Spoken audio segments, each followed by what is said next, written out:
That is the drawing rooms where they drew the plans of Titanic by hand.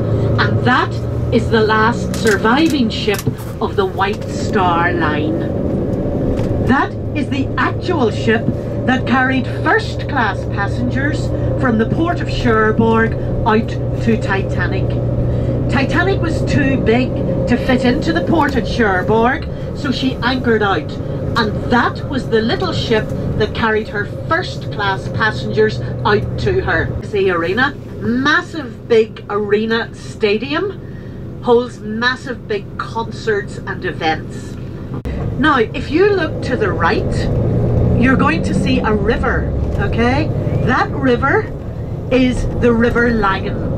And Belfast was built just at the point where the River Lagan enters Belfast Loch. The word Belfast actually comes from two Irish words, Belfarstia, and that means the mouth of the River Farset. And the River Farset also empties into the Belfast Loch just where that bridge is. And the waters are now so clean that fish have come back and now live in the river, so that's nice. Just as we go round to the left, you've seen that metal sculpture there, the sculpture of a woman standing on the globe of the world. That statue is called the Spirit of Hope. The High Courts, look at the big wall round that one on the right. They're not taking any chances about people escaping from that, are they? Now, if you were down around this part of Belfast 100 years ago, you would have seen farmers herding their cattle and their sheep to market. Because just there on the left, you can see now, that is our marketplace, St. George's Market. Now, it's opened on a Friday, Saturday and Sunday. On a Friday, it's fresh produce, fish straight in off the boats, fruit and vegetables, fresh as anything. Has been here since the 1100s. But it was only in 1888 that the town of Belfast became a city. Queen Victoria granted Belfast a charter to become a city because of the role that Belfast played in the economy of the British Empire. Back in those days, Belfast was the largest exporter of linen in the world. Party bike. And one of them has just dropped their coat on the middle of the road. Do you see? Look at that. Look at that. Isn't it great to be young? Great to be young. So there they are. But if you take a look to the right, you're going to see our City Hall.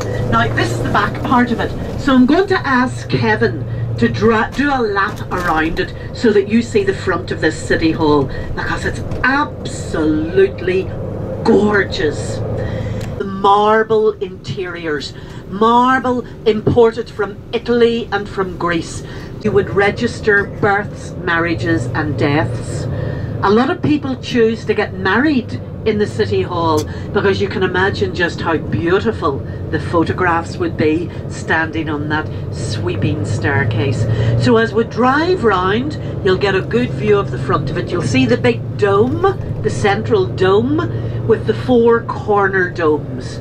And standing directly outside it, you'll see, if you look right there, Queen Victoria. There's usually a seagull perched on her head. But no, you take a look to the right, and at the break in the trees, you'll see our gorgeous City Hall. It's definitely the most beautiful building. That's actually a photographic exhibition in the grounds of it. So you take a look there to the right. Isn't that just gorgeous? Now, as we go round the City Hall, we're going to be turning right here, and I'm going to ask Kevin to slow down, because in the gardens here on the right is the Titanic Memorial Garden. Now, if you look out to your right, it's just at the second statue here. Now, you'll see the Titanic Memorial statue. It's actually a statue of Nike, the goddess of victory.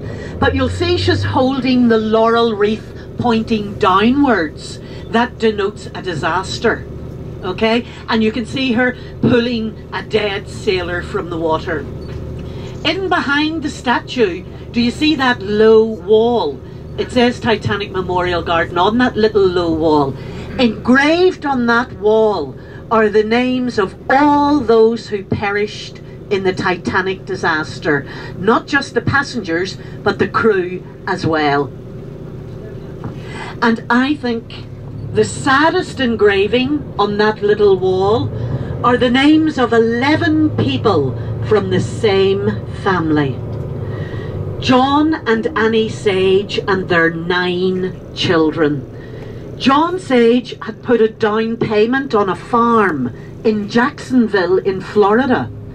And he, his wife, the 9 children and all they could carry boarded Titanic off to the land of opportunity to make new lives for themselves. And God love them, not even one survived. Class areas in Northern Ireland that they are divided on religious lines. When you get to the middle classes and the upper classes where there's a bit of money, the housing is much more integrated. But in working class areas they are divided by religion. The first area that we're going to, the Falls Road, is a Catholic area. Everybody in this area will be Catholic. They consider themselves to be Irish and their politics would be Republican. Now that's not like American Republican.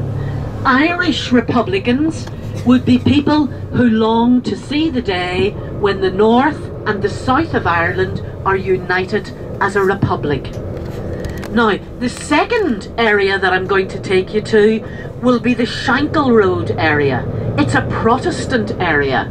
Everybody in the Shankill Road area would be Protestant. They do not consider themselves to be Irish. They consider themselves to be British somewhere. Look to the right. Do you see rising above those houses that wall? That wall was built in 1971 to separate the Catholics on this side from the Protestants on the other side. It's called the Peace Wall. It was supposed to be a temporary measure, but it's still there. The tradition for these political murals started during the Troubles, when the voice of the IRA, the Irish Republican Army, was not allowed to be broadcast over the radio or over the TV. They were an illegal organisation, so they censored their voice. So the IRA took the attitude, well, if you're not going to be allowed to hear our message, you're going to see it. And they started painting murals depicting their struggle. Now that the Troubles are over, the tradition for these murals has continued. And these murals now depict the political climate here in Northern Ireland and in the world in general. In the 1800s, right up to the middle of the 1900s, Belfast was the largest exporter of linen in the world.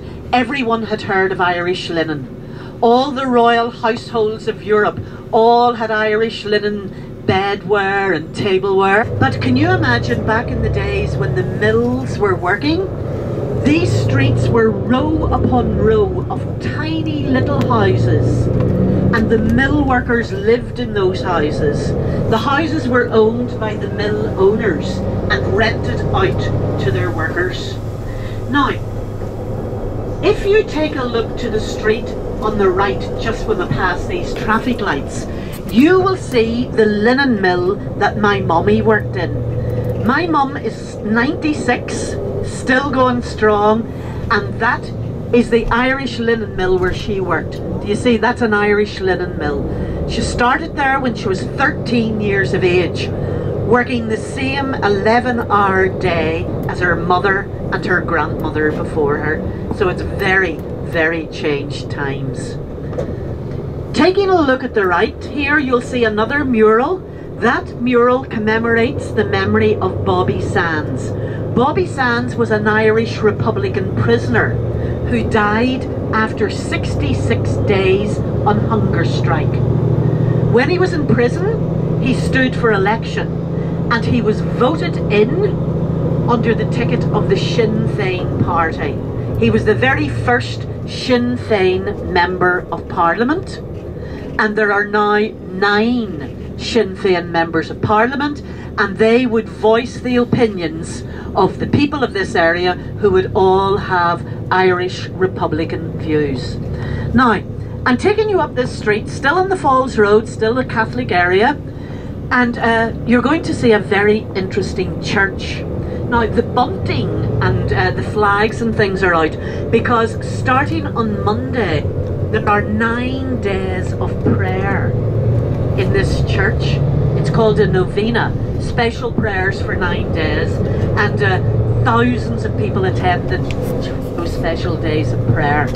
But this church was opened in 1830 by a group of Redemptorist priests who came to Belfast to minister to the mill workers. 3 years held secret negotiations with Catholic and Protestant paramilitary groups and got them to the point where they were prepared to lay down their arms. It's straight on, you can take a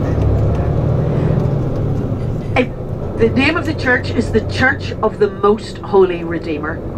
And if it hadn't have been for the priests of that church, our politicians would probably still be talking about peace and we wouldn't be living it. See that peace wall running up the side of those houses. So you take a look down there. Do you see that peace wall running up there? Now, look directly in front of you. There's the peace wall running along the back of these houses. Do you see it peeping up above those little bungalows? And as we drive down this street, at each break in the houses, you'll see that peace wall. Okay? And in just a few minutes, I'm going to take you to the other side of the peace wall. There's an awful lot more unites us than divides us. So we're going to be turning right down Lanark Way here. Now, as we drive into this street on the right, you'll see that we are driving through gates. Open. Okay? And that is a good sign, because that shows that we have confidence in our peace process and we don't feel the need to close those gates every night. The original wall was the concrete part. Then they added on the metal bit. Then they added on the netting bit at the top. You'll also notice as we drive down here, the wall is covered with artwork. Some of it is quite sophisticated artwork. Other artwork is like young people's graffiti tags. That's because most of this artwork has been done by young people, young Catholics and Protestants working together in reconciliation projects. It's a way to bring both the groups together. As I say, young people don't live in the same area, so they don't get a chance to hang out with each other, to become friends, to build up relationships. So these reconciliation projects are ways of bringing both groups together. Now, if you look really, really closely at the wall, you will see that it is covered with hundreds of thousands of signatures. That's because when people come to Belfast to visit us, to visit our peace wall, we invite them to sign their names on the peace wall and maybe write a little message of peace for the people of Belfast. So when we turn and come back up, I'm going to ask Kevin to stop the bus.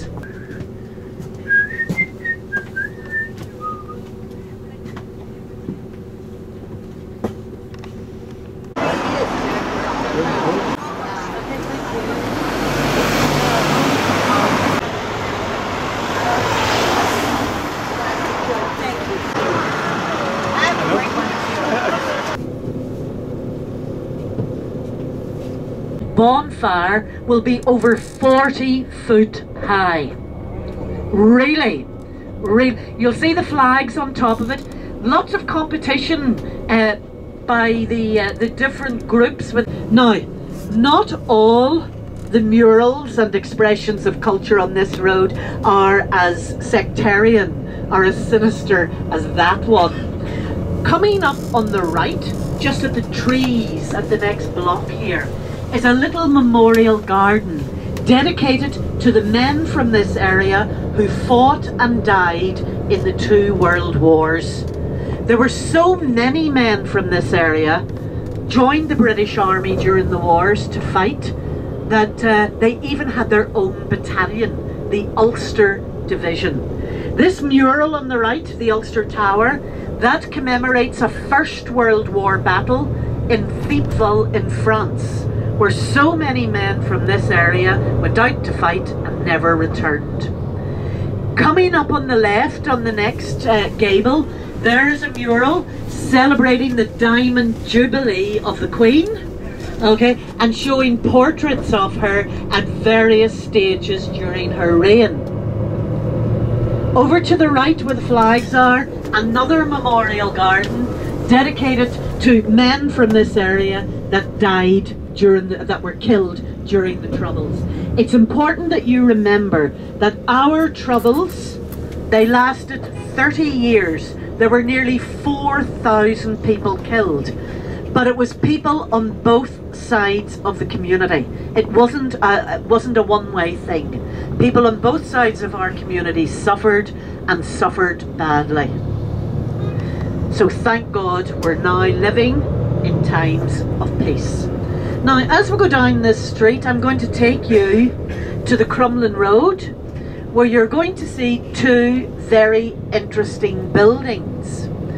One of these buildings is the old jailhouse, the other is the old courthouse. Neither of these buildings now serve their original intended purpose. It's on the right hand side, the jailhouse is on the left, and there is a tunnel going right in below this road, linking both buildings. So if you were up in court and found guilty, you never saw the light of day. Beautiful building that courthouse once was. Okay. And if you look to the left, there's the jailhouse. Now, 2 very different buildings, but the same architect. Look at the jailhouse wall. Look slightly behind you, you'll see the lookout tower. Okay, it looks a very sinister building. Even driving past it now still gives me the shivers. This brown brick building on the left, that's the original part of one of the Belfast hospitals, Mater Infamorum Hospital, with the big glass extension. Okay, Mater Infamorum, Mother of the Sick. That there is a link between them.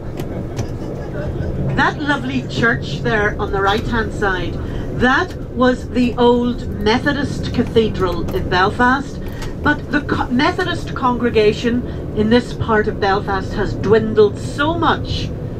They deconsecrated the church and sold it, and it has been bought by the Indian community, showing just how multicultural we are now becoming. There's a Hindu temple in it now.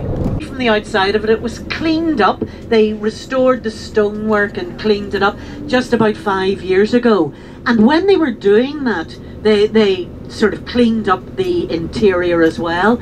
And when they were cleaning up one of the paintings in it, they found out that it was a Caravaggio, done by the Italian Grand Master Caravaggio, and it has, apparently it's worth thousands and thousands of pounds. So for over 70 years it just hung on the wall of the church. It's not just hanging on the wall of the church now, let me tell you. I think it's in a vault somewhere that was not old or old-fashioned looking. They wanted something futuristic that looked to a peaceful Belfast, and that's what they came up with. Now, I totally get what they're doing, but I think it just still looks a bit weird. It's a very beautiful cathedral. The ceiling beams of that cathedral are built of Australian sequoia. The cathedral quarter, that's where all the pubs and the clubs and the restaurants of Belfast are. The cathedral quarter, that's always. We'll be turning left at the lights down at the bottom of this street, and directly in front of you, you're going to see a very famous Belfast landmark. It's the Albert Memorial Clock, the Albert Clock. It's a clock tower, Albert Clock. There we are, can you see it? Now, those of you with a straight eye will notice that it leans over to one side. Do you see that? It stands 1.25 metres off the vertical.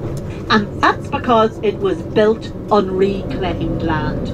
At one time, the Belfast Lock came right up to where the clock is sitting now. Okay, so they've reclaimed that land, and when they built the clock there, it's liable to subsidence. But don't worry, it isn't going to fall over. Look at the little fountains all dancing at the side. We are going to be turning right here, and I know some people are interested in seeing the big fish.